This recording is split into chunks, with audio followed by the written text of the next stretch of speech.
It is that time again, time to go back to school. So we got to get the kiddos ready, and it's not just about getting the supplies. It's also about making sure that their sleep schedule and diets are on point.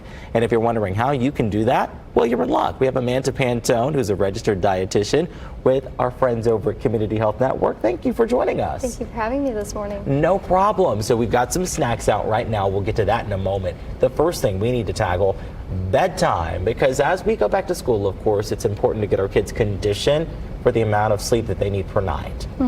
Yes, correct. It's important to get the recommended amount of sleep to help with attention, memory, mental, and physical well-being.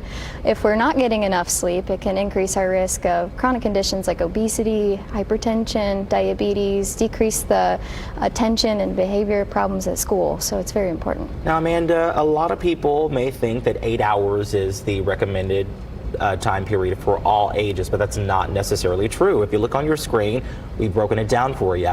3 to 5-year-olds, they actually need 10 to 13 hours per night. 6 to 12, 9 to 12, and 13 to 18. That is your 8 to 10 hour group. So let's talk about the different ranges there and why you see the difference in how much sleep one group needs versus the other. It's all to do with growth. And you know, when we talk about sleep and the importance of it, reducing screen time around bedtime is a big indicator of helping your kids fall asleep, because the blue light emitted by screens actually decreases our body's natural release of melatonin, which is the hormone that helps us fall asleep.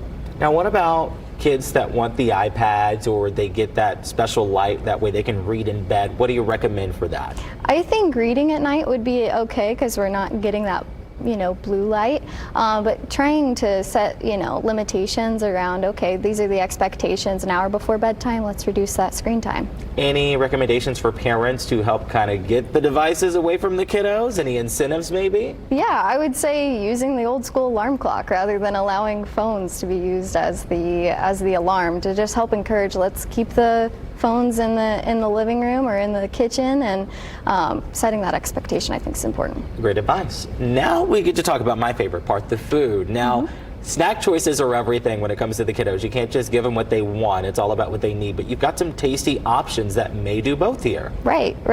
Yeah, and this comes from personal experience. My husband's actually a school teacher, and school lunches can be really early. He told me yesterday his earliest school lunch was 10:30. So when kids get home, they can be quite hungry. So it's important to grab snacks that have both protein and good sources of fiber, which come from our whole grains, fruits, and vegetables. What I love about this one is that it's really easy and you can keep it at room temperature. Hummus and chicken salad. Yeah, so if you're sending them with it to school, I encourage, pack a cold bag with some ice packs to allow for more options, even if they're going to have after school activities. Now over here we have apples and trail mix. Tell us a bit about why you made that option. Yeah, so the trail mix is going to be more of the protein and healthy fat, and then the apple, I always use snack time as a time to kind of bridge gaps on a food group maybe you haven't hit on that day, whether that be a whole grain, a fruit, or vegetable with your protein. I didn't think about it that way. I was simply thinking from the travel standpoint, all of these are sold in very small containers. That way you can throw them in a bag. I keep some actually in my own, because you can just throw them on the go. If you want to cut it up and make it at home, same thing. You've actually got it in the bags. That way parents can really set this out for the week and get things going. And provide options, which is always important. Oh gosh, especially with the kiddos. Yes, for sure. Now, we have one more thing we want to hit on here. As we go back to school, are there any recommendations that you have for parents that are trying to decide if they want to do this versus just having their kids do school lunch? Yeah, so the big thing with school lunch is, with it being so early, they might be really hungry come dinner time. So I would recommend offering a midday snack, just to help bridge those gaps, especially if they have after school activities. Dinner's not going to be until 6:30, 7 o'clock. Really important to make sure that come dinner they're hungry and ready to eat, to help with portion control, but not starving where that portion control becomes difficult. Wonderful, great advice. All right, parents, make sure you pack something even if your kiddo is getting school lunch. Amanda, thank you so much.